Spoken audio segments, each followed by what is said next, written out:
Pengaruh AI, Artificial Intelligence atau kecerdasan buatan terhadap dunia kerja sangatlah luas dan berlapis. Dampak utamanya adalah disrupsi, di mana beberapa peran pekerjaan menjadi kurang relevan atau bahkan usang. Ini terjadi karena AI dapat mengotomatisasi tugas-tugas inti dari pekerjaan tersebut dengan lebih efektif. Berikut beberapa jenis pekerjaan yang akan digantikan AI di masa depan.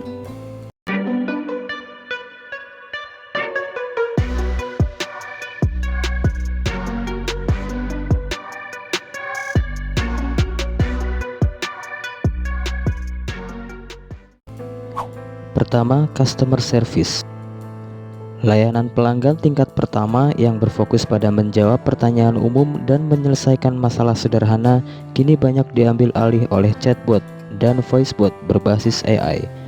Teknologi ini mampu melayani ribuan pelanggan secara serentak kapan saja, memberikan respons instan dan mengakses database informasi dengan cepat.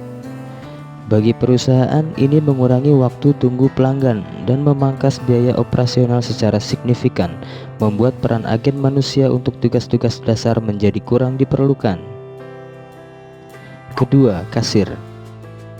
Peran kasir di toko retail dan supermarket semakin tergerus oleh teknologi swalayan, self-checkout, dan sistem pembayaran otomatis. Dengan bantuan AI dan sensor visual, sistem ini dapat mengidentifikasi produk, menghitung total belanja, dan memproses pembayaran non-tunai tanpa campur tangan manusia. Kemudahan dan kecepatan yang ditawarkan membuat peran kasir tradisional yang pada dasarnya adalah pemroses transaksi menjadi kandidat kuat untuk otomatisasi penuh. Berikutnya, petugas administrasi. Tugas-tugas administrasi seperti entry data, penjadwalan, pengarsipan dokumen, dan pembuatan laporan rutin adalah pekerjaan yang sangat rentan.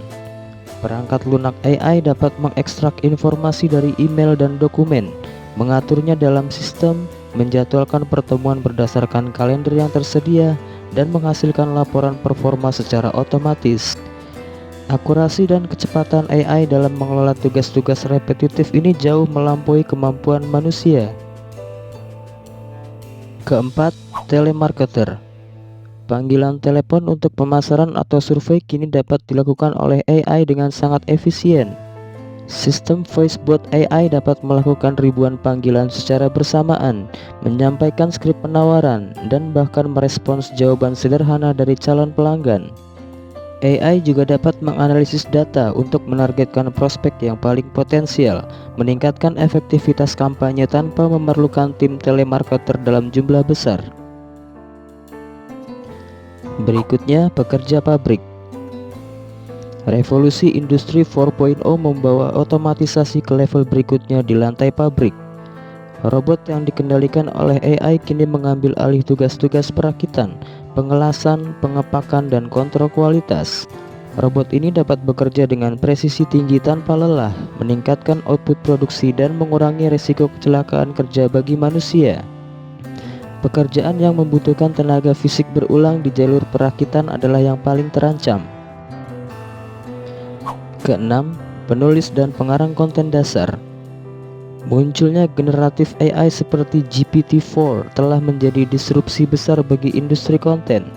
AI kini mampu menulis artikel, postingan blog, deskripsi produk, dan bahkan draft email pemasaran dalam hitungan detik berdasarkan perintah sederhana. Untuk konten yang bersifat informatif, formulatif, atau dioptimalkan untuk SEO (Search Engine Optimization) dasar, AI menawarkan kecepatan dan volume produksi yang sulit ditandingi oleh penulis manusia. Dan yang terakhir, supir dan pengemudi. Kendaraan otonom, self-driving yang ditenagai AI adalah masa depan industri transportasi. Truk, taksi, dan layanan pengiriman barang secara bertahap akan beralih ke sistem tanpa pengemudi. Teknologi ini menjanjikan tingkat keamanan yang lebih tinggi dengan menghilangkan faktor kelelahan dan kelalaian manusia, serta efisiensi rute dan bahan bakar yang lebih baik. Profesi supir yang selama ini menjadi andalan banyak orang menghadapi potensi otomatisasi total dalam beberapa dekade mendatang. Itulah beberapa pekerjaan yang di masa depan akan tergantikan oleh AI. Pada akhirnya masa depan dunia kerja bukanlah manusia versus mesin, melainkan manusia yang berkolaborasi dengan mesin. Dengan memahami tren ini dan secara proaktif mempersiapkan diri, kita tidak hanya dapat bertahan, tetapi juga menemukan peluang-peluang baru yang menarik di era kecerdasan buatan.